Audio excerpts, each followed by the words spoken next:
Hello, and welcome to this week's episode of Let Me Ask You This, brought to you by the California Association of Realtors. My name is Matt Roberts. I'm the Federal and Local Government Affairs Director for C.A.R. And joining me, as always, is Mike Falk, our Public Policy Economist. Mike, I am hesitant, but I will ask, how are you doing today? Matt, I'm living the dream today. Never a good answer from someone from the Midwest when they tell you they're living the dream. That is true. That's a borderline making a welfare check comment. Well, as an economist, part of your job is to follow the markets, see what's happening, try to figure out what's going on, and this is an interesting time for people in your position, I would imagine. It's an interesting time. There's a ton to read, a ton of data to take in. Hopefully, what we talk about today can kind of cut through some of the noise of this last week, because it's been a doozy. It has been. Now, speaking of that noise, there's some interesting headlines that I want to talk about. And specifically, what we want to talk about today is mortgage rates, the 30-year fixed rate mortgage, what moves it, why it moves. And this is really kind of perfect timing because, yesterday on Thursday, April 10th, there was these headlines: Freddie Mac weekly average 30-year fixed rate mortgage 6.6%. Yes. Okay. People waking up, they're thinking, boy, this is interest rates starting to tick down. Things are looking good. They wake up today, Friday, April 11th, 24 hours later. They walk into their bank. You sit down, they go, okay, time to get serious about buying a home. What interest rate can I get? And the banker sits across from them and says, great news, today's interest rates are 7.1. Yes. Now, what happened that interest rates have gone from 6.6 to 7.1? Did they just jump 0.5% overnight? What's going on? Well, the short answer is the last week, from last week till today, are just two different worlds in some ways. The Freddie Mac, survey average is a look back to the previous week. And last week, mortgage rates got to about 6.6, like you said. And that was really great news for a lot of folks. Mortgage applications ticked up, refis ticked up. People pay attention to this sort of thing. Right. And in the time between it getting to 6.6, there's been a lot of economic news, a lot of tariff announcements, retractions, escalations. And throughout all of that, the U.S. Treasury market had probably its weirdest week in about 50 years. And we'll get into why that affects mortgage rates, but that's the reason why you walk into the bank this morning and your banker is saying, yeah, 7.1, that's the best I can do. Okay, and the Treasury markets is just how the U.S. government borrows money, right? Right, they're just IOUs. Bonds are just IOUs. You buy debt from the government, they pay an interest rate. Okay, and there's different lengths. I mean, you can go a couple months, 1 year, 2 year, 10 year, 20 year, 30 year. There's a bunch of different lengths that you can worth of Treasury that you can invest in.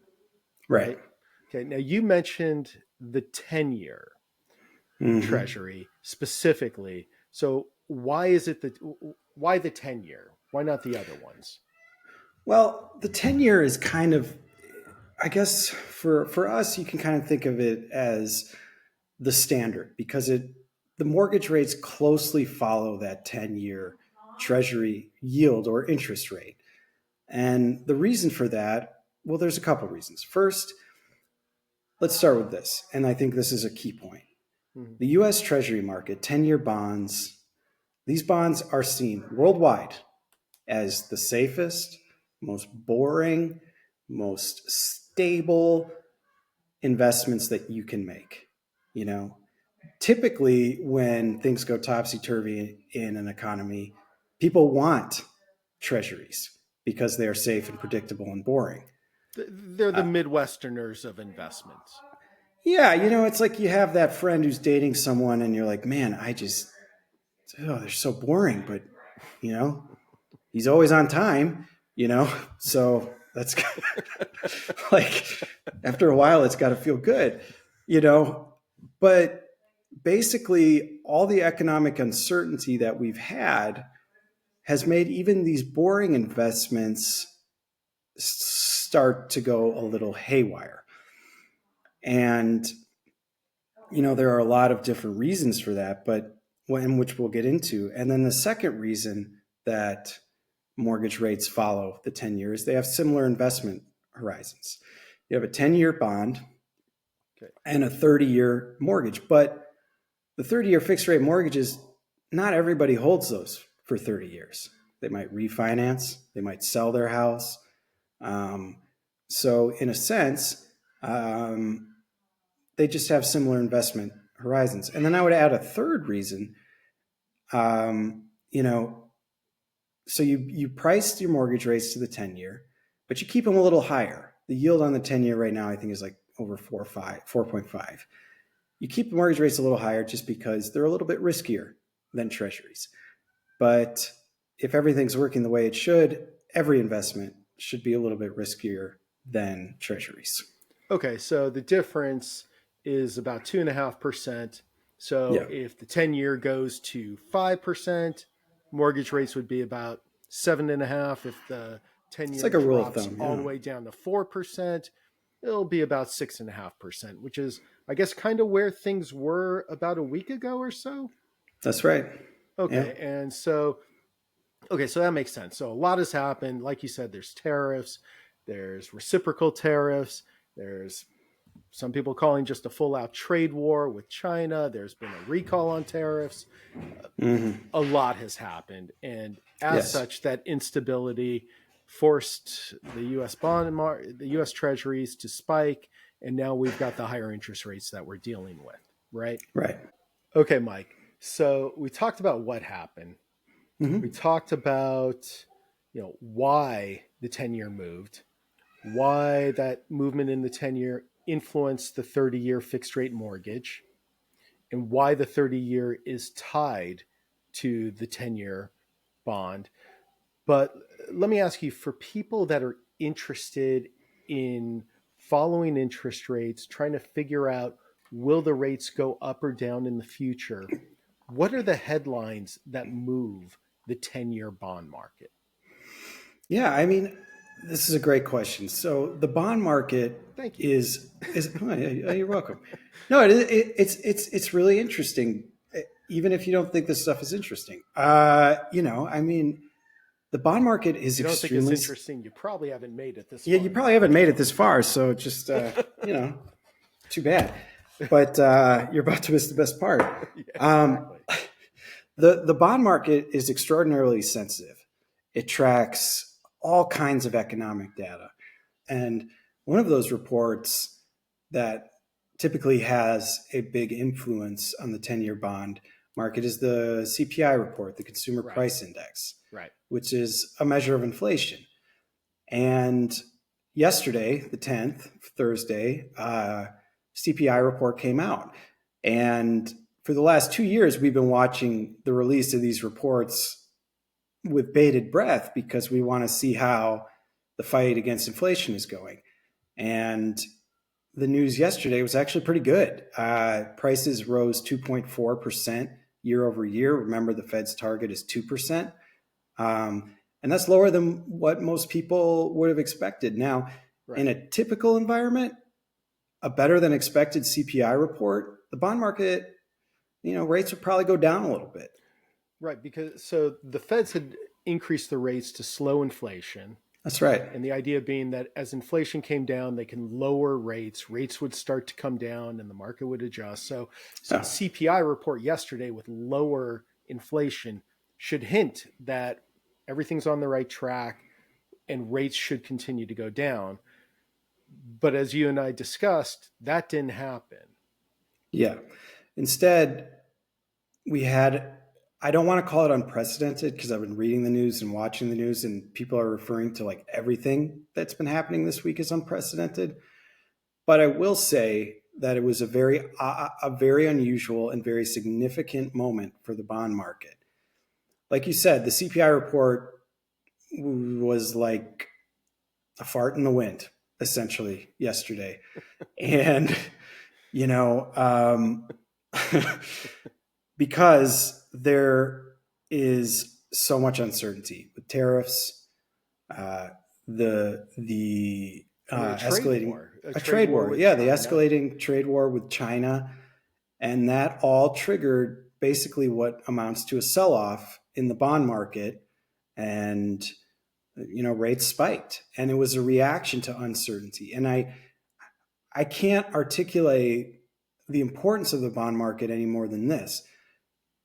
With yields spiking, rates spiking, that was probably one of the driving forces for President Trump to put that 90-day reprieve on a lot of tariffs. Because when he saw the safe, boring, predictable market start to essentially freak out, that was a big, big deal.